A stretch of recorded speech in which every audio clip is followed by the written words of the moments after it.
With Moed, Kumla and Ablat Gemara, for the Chalamoid, we're up to the Mishnah Daf Chafei. We already actually had this Mishnah before in the Gemara, and we discussed that if the blood, by mistake, instead of going directly from the neck of the animal, goes onto the floor rather than to keli, it's no good. But if it lands in the keli and then it falls on the floor, you can gather it up and put it back in.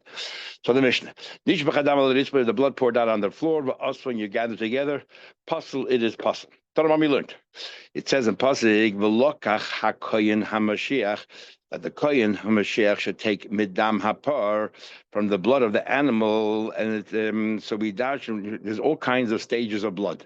There's the initial blood when you make an incision, and then there's a blood that's that squirts out, that comes out with force, and then there's a blood that comes out afterwards. So the blood that comes out afterwards is called dam hatamtsis.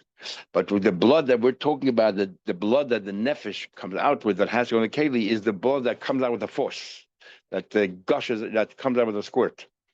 So it has to be blood that carries a nefesh, and not the blood that you cut the skin and some blood starts trickling out. Nor the blood that comes afterwards that pours out normally. And then we dash in medam hapor. We read it as if it says dam mehapar yikablanu. We take away the mem from midam hapar. We take it, instead of saying just reading it from the blood of the par, we take the word mem from dam and read as if dam mehapar, the blood that comes directly from the par that vivifies the par. Because the salka data, if it was read it the way the pasuk reads it, mid dam hapar, from the blood of the par, it sounds like from the blood, any amount, no matter how small the quantity is, good enough. Can you see mid dam, even a little bit? But feel it makes us dam, and therefore we say. And we know that we need to have the entire blood that gushes out has to go into a keli. And how do we know that? Because Rav said is called damishapar, that the entire blood that gushes out, you have to be talking about the dam, that the nefesh goes out and has to all go into a keli. Shenemar, it says in the pasuk as kol damay, and all the blood yishbech that you pour out your leftovers in the keli. Elamedam hapar, we read it as if medam mehapar yikablanu. Instead of reading it from the blood of the par, take the mem away from the dam, put it to the word par, so it read dam, the full blood, mehapar, that would give life to the par. Yikablanu should enter this particular vessel. Uksavan, and we hold like the view that says goyrin, we remove a letter, umaysifin, and we add it onto another word, v'doshin, and then we can dashin halachas. Okay, Gufa, let's analyze what we just said.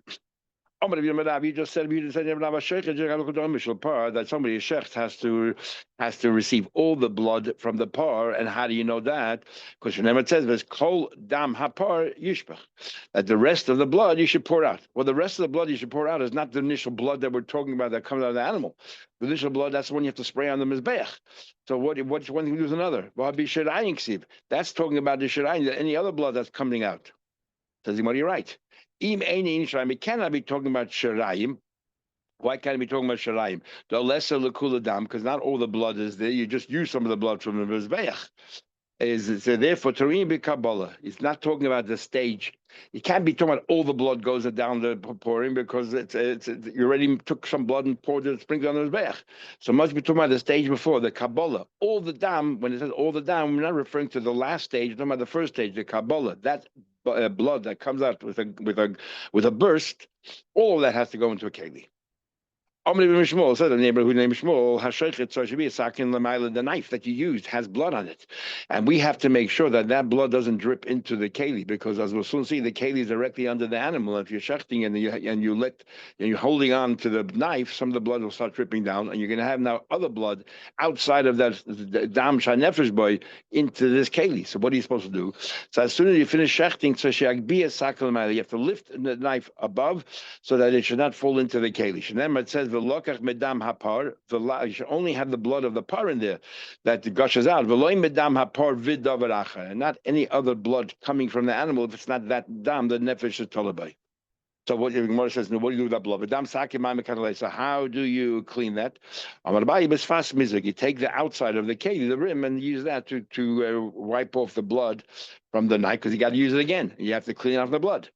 to deceive, because in fact they are known as these kalim of the Beis Mikdash are known as kipoide kesef. Yeah, kipoide zav. It's called kipoide zav. Kipoide, which means atone, but also means to clean. Amar Rav Chizda says. Somebody shech, sorry, and he has to make sure that veridin, the trachea, the teichakli, he has to make sure that the keli is beneath the by kachim, right beneath the animal, and the trachea where he's going to make that incision is going to be hanging over that keli. So therefore, all the blood, you can rest assured, will enter the keli. And the Viridian, so Shiyiro Avi Keli, that the Viridian, this trachea and the vertebrae there, the trachea, they have to be exposed to the Keli immediately above the Keli. But not the trachea. It's the rings like around the trachea. It's like the is there a picture there? There's no picture of it. I remember learning. Viridian are it's where you shech, and the way you shech, you have lines. You have trachea is not like a smooth pipe. It's has like rings around it, if I remember correctly. And these veridin is what has to be hanging over the keli. The idea is where you're shechting should be right above the keli itself, right above the keli. Says the Gemara, Amar Abasi, Amar Rabbi Yechon. Sorry, not turned around. Sorry.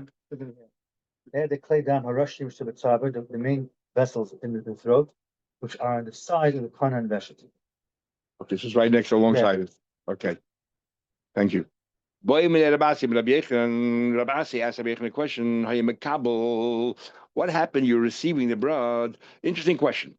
We have this question in Gittin, and we have it in Hilchos Shabbos, which is, something has to settle down, but if it entered the airspace of a place where it's settling down, perhaps we might treat it as if it's seifel and nuach, as if it's on nuach already. If it's eventually going to settle down, even though it didn't settle down yet, but if it's in the airspace of that room or that place where it's supposed to settle, as if it's settled. But now we're going to ask a question, and another question is, and we also had about Matzia in the beginning. Another question regarding a Matzia that goes through a house. Another question is, what happens if it's going to go into a keli, but the keli has no bottom? So even though it's going to go through the keli, it's not going to stop there because it's going to go right through. How do we treat that? So, and we'll see the Gemara actually has two questions, even though initially it seems to be only one question. But even let's say it was receiving the blood, and suddenly the bottom of the keli just fell off.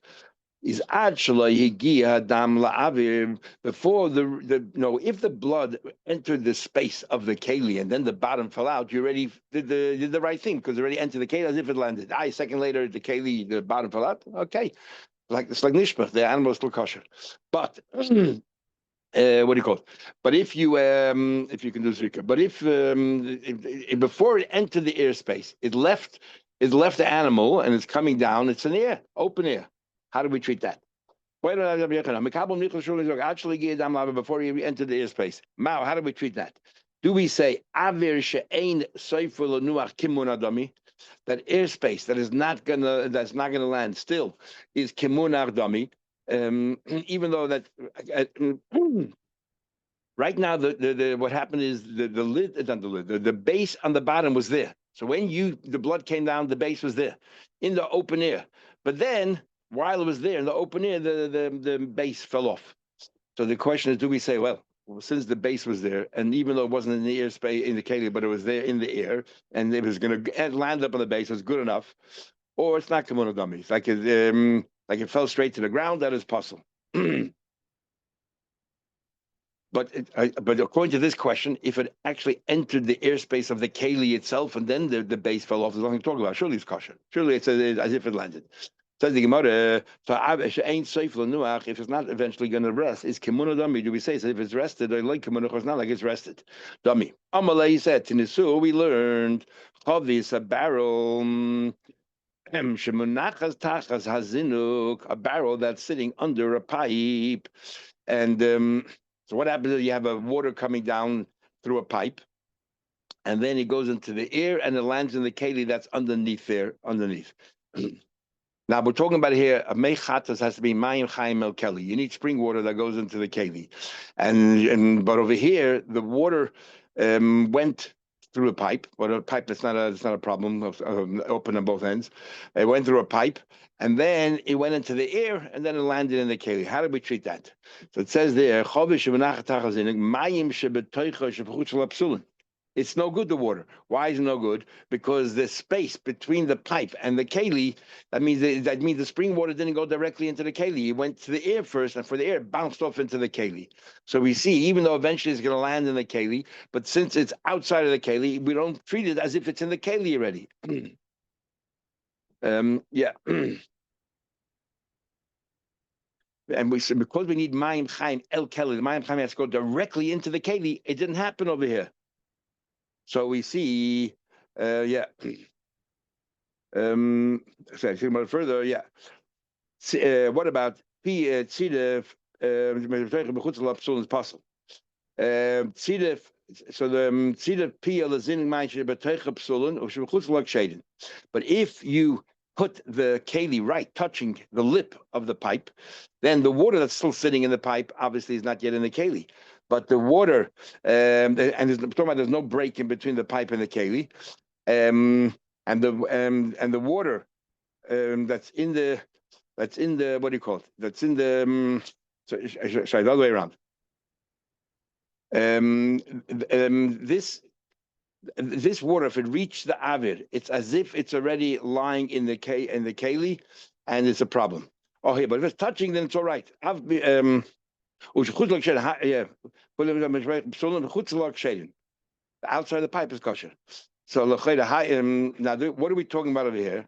That the water is going to land inside a keli that has a base. So this is a case of not the question that we initially asked. We asked the question where it's not going to be munach b'toich, it's not going to land, and here it is going to land because there's a base over there. So of course, that water that's going to land in a keli or something that's going to land in a keli and there's a base there, of course it's kimunach dummy. Please go to many. Here, our question was, if it's not going to land, there's no base there whatsoever. What's the status then? So, hi, my boy. The question was, our question was, Avi that's not going to rest. How do we treat that? Is it like part of the keli or not? Because you're asking me a question from Avi Sheseifel. Did anyone answer? You're right.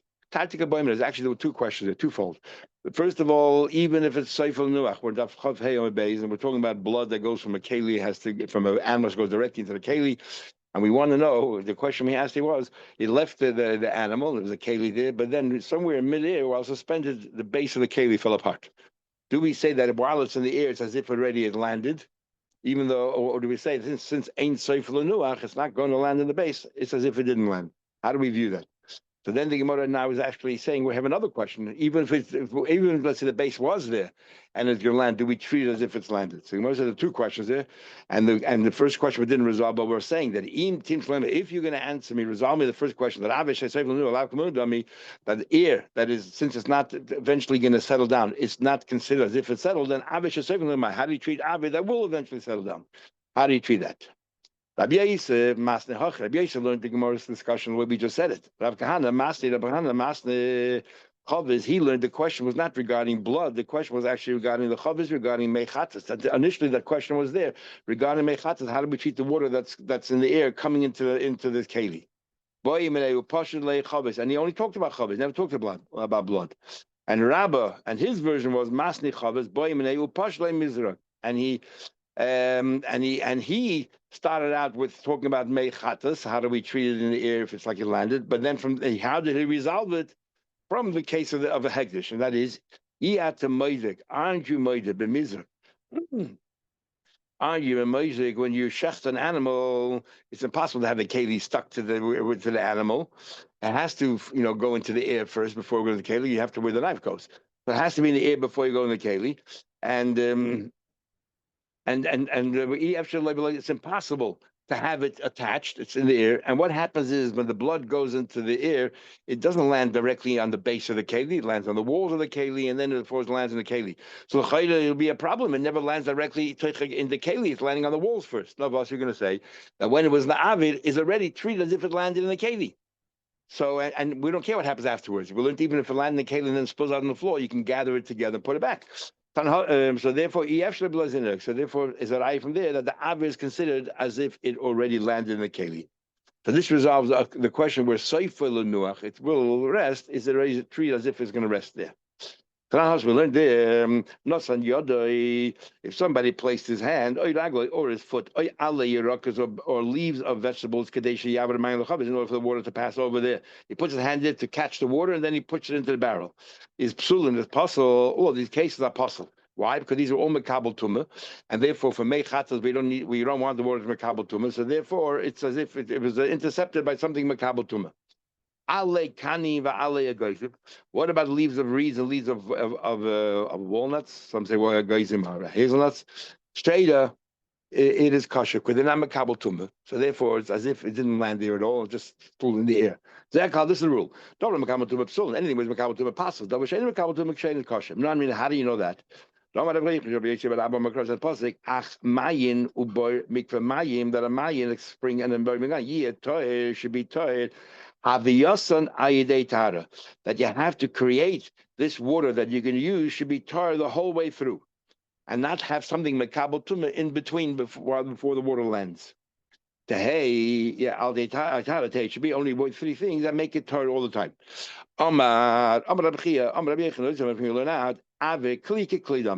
So here you learn out. It says there that that the avra, the keli is like the keli itself. As you know, because you put your hand in, that's the problem. So it lands in your hand, and the hand it goes into the keli. So you're intercepted as something kabel tumah.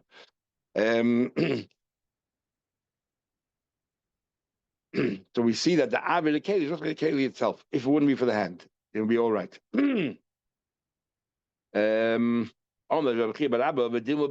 Maybe it's talking about that there's no hand in between and that is dripping straight directly into the keli.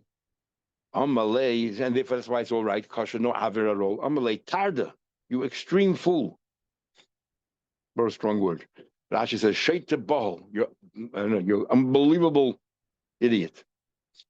Kadeshi yaver ma'in. It says clearly you want to pass the water to the barrel. It says.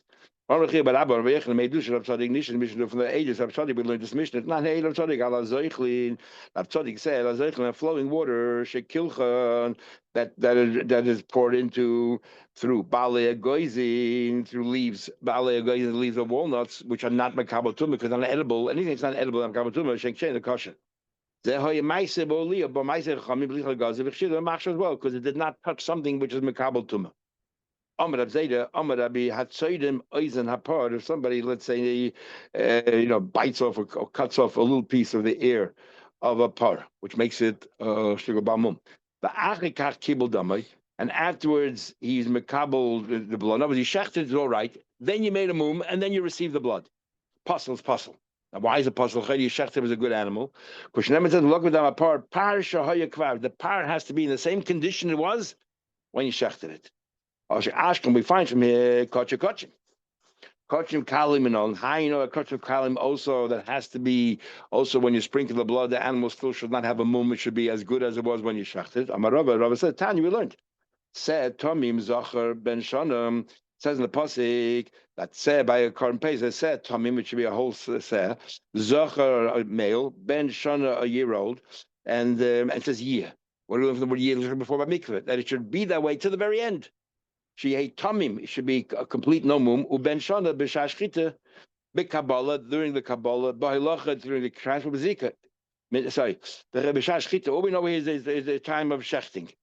How do you know b'kabbalah b'hilacha b'zika? I know the rest of the stages as well. Tamalim says yeah. Kol avos aliyah tam. Every stage should be tam. Uben shana says two things. It has to be tam nomum. So every stage is not good enough just a shchita, and that's how we understood right now. And it has to be a year old. It can't become a little bit older than a year during the process in the middle. Rabbi Yeshua says that any zevach of the Torah, that if you have even just one kazayis, when it comes to zikr, let's say all the meat became tamei, and all you have left is one kazayis not tamei, you could continue with the carbon. You just said that the entire carbon should be in the same condition it was during shchita. It's clearly here you don't. Yeah, Haguma ben Shana. So Abaye says, no, you're right. Only by Kochim Kalim, only the Shechita has to be, it shouldn't be a Balmum. The rest of the stages, we don't care if there's a Balmum, it becomes tummy as long as you have a Kazayis left. I don't care. The only thing that we do care about the rest, that's clearly a year, is that the age, a year old. So you want to ask the age. How's it possible? Remember, you have to do everything else on the same day. Well, if it was less than a year old by the shchita, how can it be, or it has to be a year old, let's say, a year and two, how can it become 2 years old in the middle of the day? Doesn't matter from here, from Baba, I can learn out.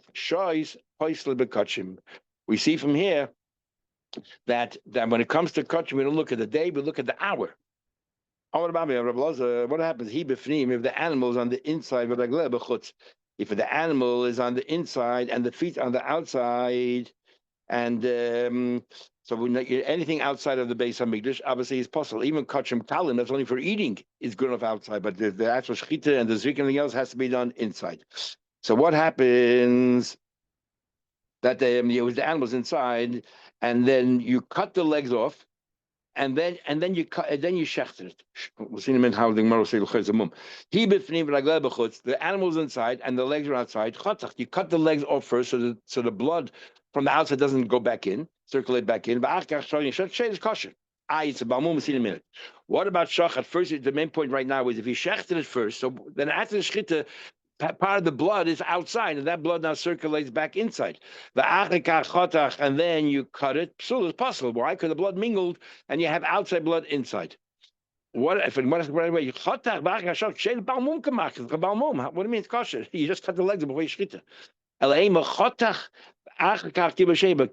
If you cut the legs and then you mekabel, in other words, you cut it after your shchita.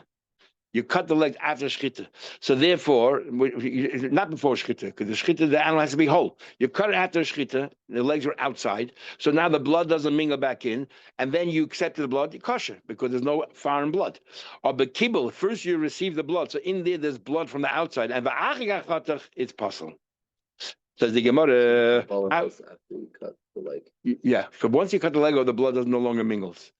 So the Gemara asks, if you cut the legs off first and then you're makabel kosher, it's kosher. But we said before it has to be by kachim, it has to be.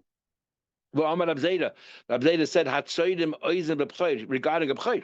He says clearly, if there's a balmum after you shechted it before you makabel, it ruins the animal. In other words, the kabbalah has to be also by a b'chayr. Not like other kachim kalim, but by b'chayr, the shechita and the kabbalah has to be no balmum.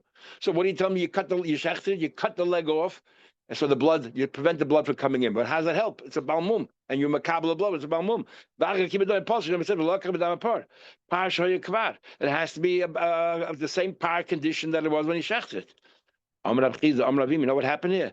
What you did was you cut the leg, all the flesh and the veins and the arteries till the bone. We didn't cut the bone. It didn't become treif. You have to cut through the bone to become treif. So it's not treif. But what you did was the blood from the outside, the foot was outside. The blood from outside does not come back, travel back in. Kibel. But if you makabel the blood, and then you cut it, ptula. You said before, you makabel the blood and then you cut it, it's possible. Why? Because the blood mingled inside. Now let's think a second.